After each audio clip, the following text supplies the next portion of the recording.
안녕하세요. 김성길 목사와 함께하는 예수님 이야기 제1단원의 112회가 되겠습니다.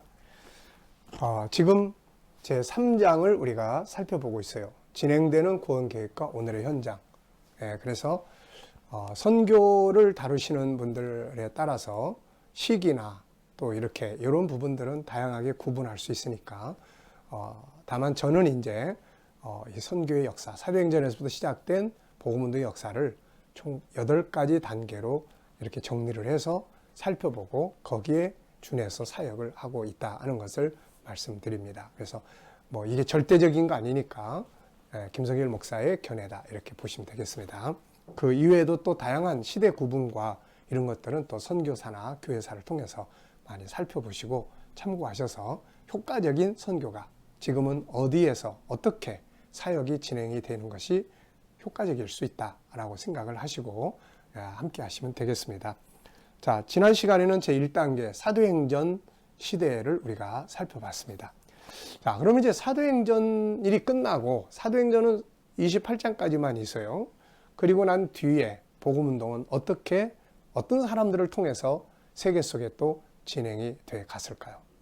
이런 것들을 주로 다루는 것이 이제 교회사고 선교의 역사고 그렇습니다. 자, 그러면은 이제는 성경에 기록되어 있는 내용이 아닌 일반 사회의 선교사나 교회사나 이런 역사를 다룬 자료들을 통해서 그 다음 시대는 복음운동이 이렇게 흘러왔고 이렇게 진행이 됐구나 하는 것을 우리가 알 수 있겠습니다. 자, 일단 저는 제2단계는 교부 시대로부터 AD 540년까지로 이렇게 정리를 해봤습니다. 이 시대는 이제 사도들의 제자들, 그러니까 사도들의 제자들에 의해서 복음이 이제 전파되는 시대였어요. 뭐 사도 요한도 다 세상 떠나고 바울도 바나바도 또 그 베드로도 다 세상 떠나고 제 1세대가 세상을 떠난 거죠. 그리고 난 뒤에 제 2세대가 등장을 하는데 이 세대를 보통 우리가 교부들이다 이렇게 이야기를 합니다.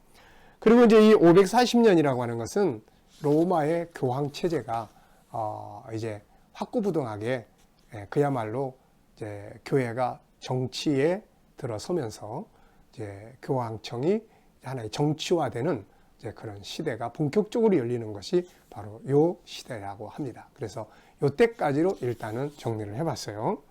자, 그럼 한번 보겠습니다. 이 시대는 사도들로부터 복음을 받은 그들의 제자들에 의해서 430페이지입니다. 복음이 전파되는 시대를 말합니다. 로마 교회가 세속화되기 시작할 때부터까지 나타난 중요한 사건들이죠.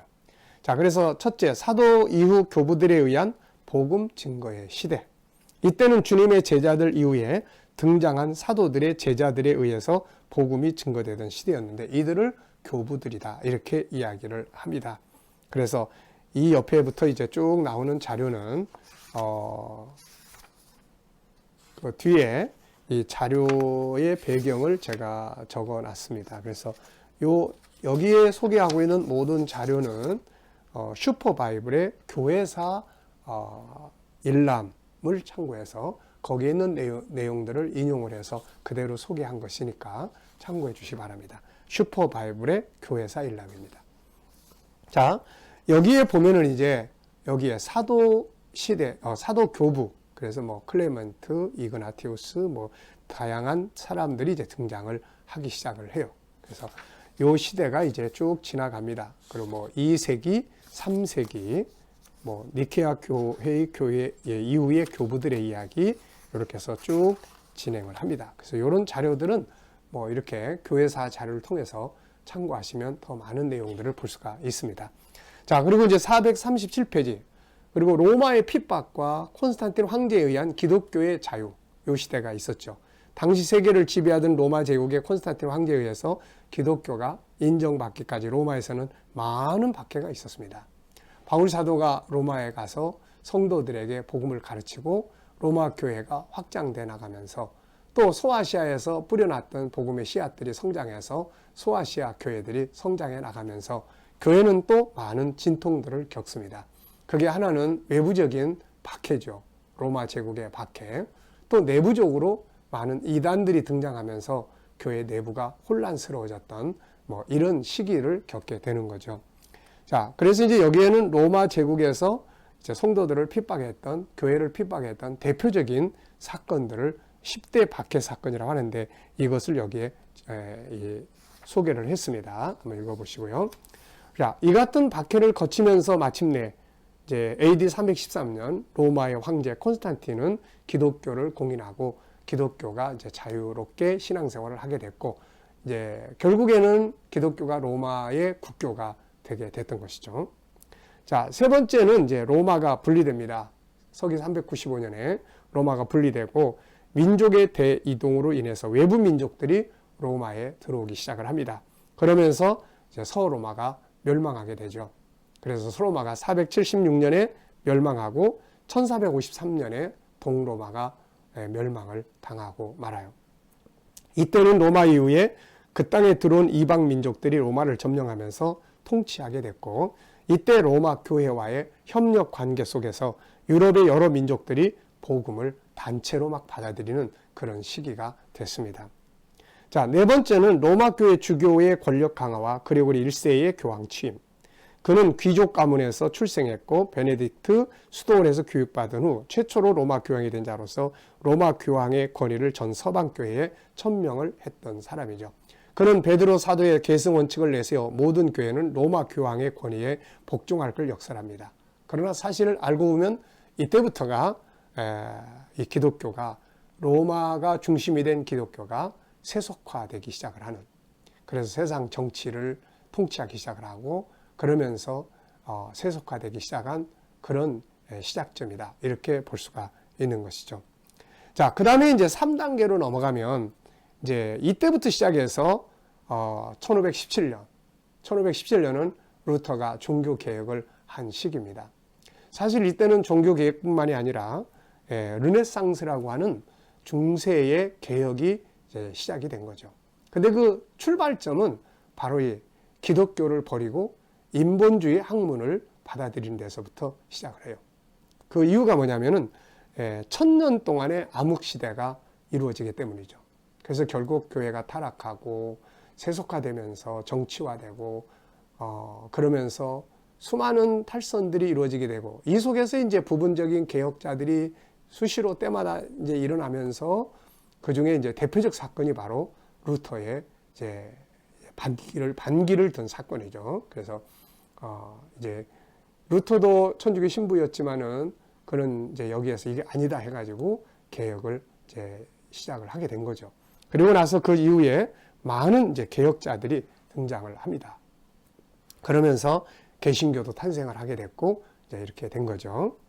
자, 이때를 보면은 로마 교황청의 정치 권력과 유럽의 황제들은 교황의 승인을 얻어야 왕이 될 수 있을 정도로 교황권이 아주 막강했던 것이죠. 종교 재판으로 인한 개혁자들의 죽음, 그리고 십자군 전쟁, 그리고 로마 교황청의 부패, 그리고 유럽에 그러면서도 또 복음이 계속해서 진행이 되는, 전파되는 이런 상황들에 의해서 이제 유럽이 어떻게 보면은 이제 로마 기독교화, 서구 기독교화, 그리고 그 속에서 개혁자들에 의한 개신교들의 발전, 이런 것들이 이루어지게 됐던 거죠. 자, 그리고 이제 4단계로 넘어가서 보면은 1517년부터 저는 이제 1917년까지로 정리를 했습니다. 왜 이렇게 정리를 했냐면은 1917년이 공산주의가 등장한 해거든요. 그래서 루터의 종교 개혁과 함께 개신교들에 의한, 뭐 물론 구교는 구교대로 뭐 변화도 주고 나름대로 하려고 했지만은, 특히 이제 개신교들에 의한 청교도들의 신앙이라든지 다양한 뭐 칼빈, 쭝결리, 또 다양한 어떤 그런 누굽니까 웨슬레의 개혁이라든지 뭐 많은 개혁들이 이제 이 속에서 수시로 이제 일어나게 된 거죠. 그래서 이 개신교의 장점은 수시로 개혁이에요. 수시로. 뭐 개혁했다고 해서 그게 영원히 가지 않잖아요. 어느 단계에 가면 또 타락하게 되고, 그래서 또 다른 개혁자들이 등장을 하게 되고 이렇게 된 거죠. 그러다가 1917년에 공산주의가 빵 터지면서 등장하면서 교회는 다시 깊은 수렁에 빠지게 됐던 겁니다.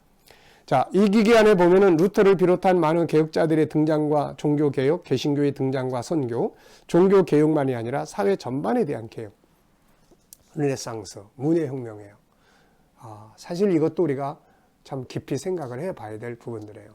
왜 이런 상황이 벌어졌냐면은 당시에 신학, 세속화된 신학, 하나님이 사회, 정치, 경제 모든 상황을 다 지배를 했잖아요. 그러다 보니까 사람들이 이 타락한 생명력이 없는 기독교를 벗어나고 싶어 했던 거죠.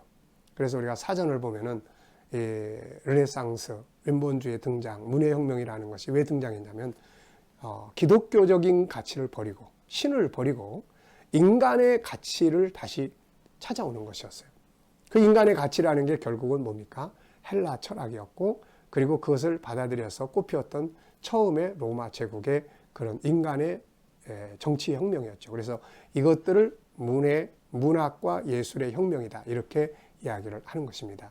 그래서 이것으로부터 시작을 해서 이제 사회도 농업사회에서 산업사회로 발전하고 자원과 시장이 필요했고, 그러면서 신대륙이 이제 탐험이 시작이 되고, 그러면서 열강들이 식민지 시대를 열기 시작을 합니다. 그래서 약한 나라들이 다 점령당하고 우리나라도 거기에 의해서 피해를 봤던 거죠.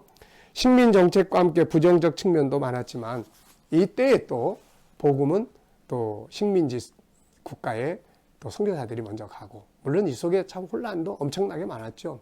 선교사들이 그 나라 정탐꾼처럼 또 활동하기도 하고, 그러면서도 또 복음이 전파되고, 이런 역사들이 벌어졌던 거예요.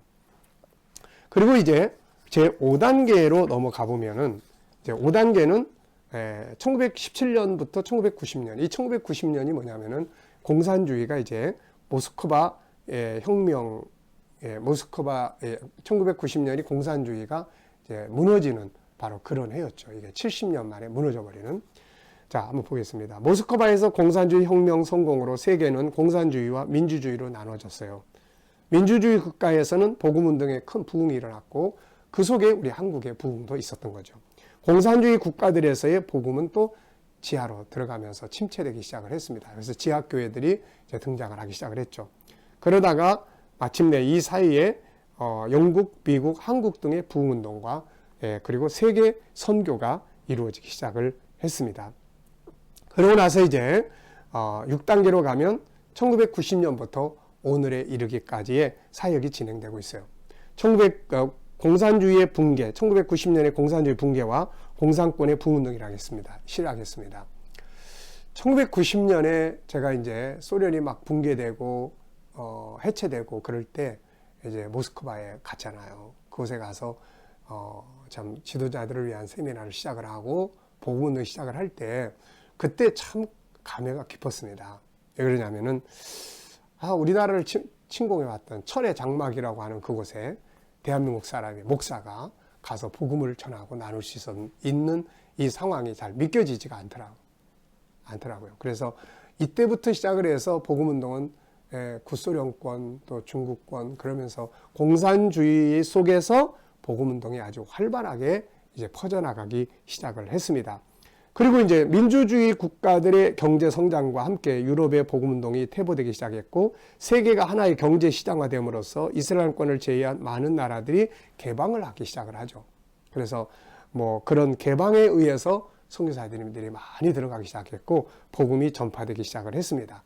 그러면서 이제 또 이 시대는 인터넷이라는 것이 개발되면서 또 세계 속에 복음이 확산되게 되었던 것입니다. 이것이 바로 제 6단계까지의 과정이다, 이렇게 봅니다. 그리고 이제 7단계, 8단계 다음 시간에 한 번 더 살펴보도록 하겠습니다. 이 시간 말씀 여기서 마치겠습니다. 감사합니다.